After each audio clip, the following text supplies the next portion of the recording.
original, authentic. Saan ba talaga? 60. Still good for it. Special, double meat. Hi guys, hindi man na maglamutan to yung vegan. Nandito tayo sa Calle Crisologo dito sa Vegan Ilocos Sur. First stop natin dito sa Irene's Empanada. Isa sa mga sinadya natin yung paghanap ng empanada dito sa vegan. Ito yung mga parang sinasuggest. Isa sa mga sinasuggest, Irene's. Una, nirorolya yung dough, yung rice flour. Tapos lalagyan ng papaya, longganisa, tapos itlog. Tapos ito naman bagnet. Pag malayo ko parang ang lilit. Takpulot kayo. Try muna natin yung lutong. Bagong prito, may namnam yung dough. Meron siyang light crisp, hindi siya yung sobrang kapal na balot ko. Kaya ang nipis niya, tatakan kasin. Tapos yung ginagawa din ng iba, ketchup. Kala mo na, hindi pa natin na-try. Yung suka pala, hindi siya ganun, ka-strong yung ano niya. Parang sakto lang yung asim niya ganun. Kinutsara tayo na niya. Dalagdag siya ng sweet na element. Pero parang na-overpower na yung feeling. Suka pa rin para sa akin. Dahil empanada na ang uso, sadyain natin ang original, authentic. Saan ba talaga? Ito ay bagnet. Sarap lang muna yung bagnet, hindi pa. Saniban. Ano sa loob? Parang bits, no? Bits lang. Ito naman yung okay nila. Ito yung special, 50. Meron siyang kamote, tapos damo ang starch dati. Hipon na maliliit. Sibuyas leaves. Simple. Oh. Yung lasa ng shrimp yun na yung ibabaw. Parang hibe. Parang yung lasa niya. Sobrang lutong. Wala siyang doughy na na texture sa loob. Malutong lahat. Okay. Nagkuha yung okay na. Sa napuskol nga din. Alam mo yung okay sa breadwinner? Makaikat bracket. Dito na lang ako. First meal. Ito din ang merienda namin mamaya ang for sure. Bago umalis bukas. Sa pa ulit. Mas gusto ko mix. Ketchup na may sibuyas.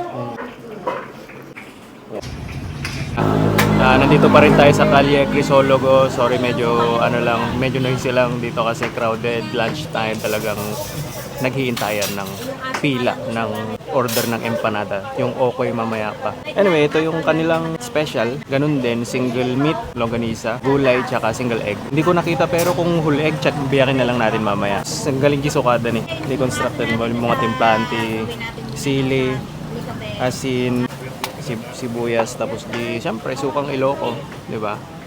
Tapos hindi ko nga alam kung sino yung mas malaki para sa unang tinikman natin. Pero parang save lang, no? Pati sa bigat, mabigat din to. Pero yung pinais nila, mas maputi dito kaysa sa mas madilaw yung kanina. Nung sumalaki, lalabasan na niya. Hindi na prito. Simula kulay na. Papaya, whole egg. Ganun din. Almost the same lang siya. Light din yung crust niya, yung lutong niya. Although mas makapal ng konti dito. Mas firm ng konti dito. Parang ganun yung feel niya. Oh. Ayaw ko mag-start kanina kasi hindi ako sigurado. Pero nung natikman ko yung longganisa nito, mas malasa yung longganisa nito compared sa kanina. Medyo natamnay nga yung longganisa at tayo. Baka nachambaak lang. Although yung quantity hindi ko alam kung kasi nakakalabham makita ngayon.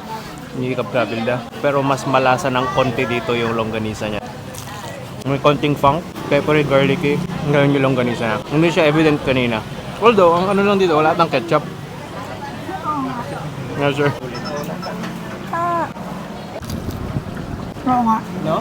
Mas malasa nga dito. Yung longganisa. Pero kasi, kanina ko ba kinukumpare? Parang malayong mas malasa sa Batak kaysa dito. Good for 80 pesos. Kano na yan sa Bakal mat piman. Wait lang, agmay sa akpay bagit.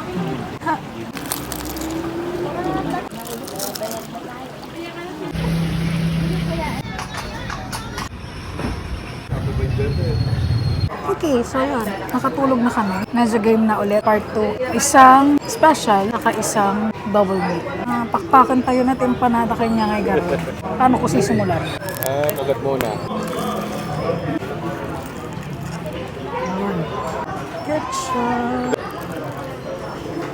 Mas malasa yung pangalawa natin. So far, yun yung may pinakamalasa na na longganisa. Tapos compare dun sa nauna, para sa akin mas may lasa pa yung nauna. So, ito yung 60 pesos na special. Yung kinaiba nila sa dalawa is number 1, repolyo, yung gamit nilang gulay.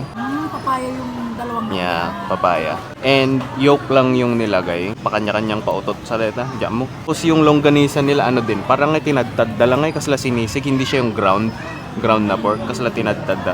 Kasi medyo chunk-chunk na yun. So diyan mo ah. Sumuti nakita. Na ano mo na talaga na repolyo kasi nga sa bali nga gilasa na. Wala siya nung mas lang linamnam nga parang umami taste ng gaya nung nasa dalawa. Yung longganisa parang medyo same lang malapit lang sa Irene's. Nahanunay nga na pig sa tilasa na. Sa kasardin kasi yun yung pinakamalasa. Ano dun siya, medyo oily din. Nung kahit ko yung crust na. Kung bibigyan ko man ng ranking para sa akin, kaso Hardin, Irene's, tapos dati. Ngay Greg's. Another empanada.